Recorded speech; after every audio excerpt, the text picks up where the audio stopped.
Pelaksanaan kegiatan non-fisik program TMMD reguler 110 Kodim 0714 Salatiga disasarkan bagi keluarga kurang mampu yang berada di desa sasaran TMMD.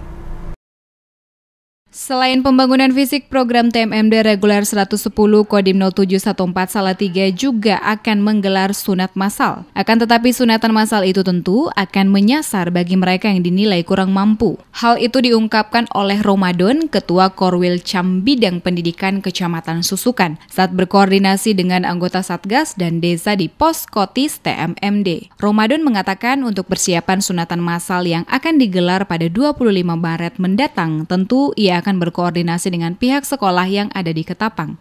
Sunatan massal kerjasama antara TMMD yang berada di Ketapang ini dengan SDID terdekat dan MI terdekat, sekaligus juga wilayah sekitarnya yaitu desa ini kaitan Sari Mulyo yang ada di sana harus masuk ke kaitannya dengan khitanan massal nanti. Dan direncanakan khitanan massal itu tanggal 25 Maret 2021. Pesertanya diperkirakan nanti di target itu 20 anak. Itu khususnya dari warga miskin atau umum, Pak?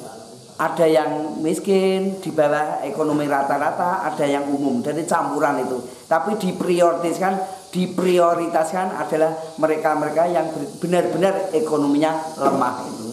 Termasuk ada data-data kami selaku Korwil Cam Bidang Pendidikan Kecamatan Susukan bekerja sama dan koordinasi langsung dengan sekolah-sekolah dan madrasah untuk ini pesertanya, identitas peserta sampai seluas-luasnya dan sampai sesempurna mungkin.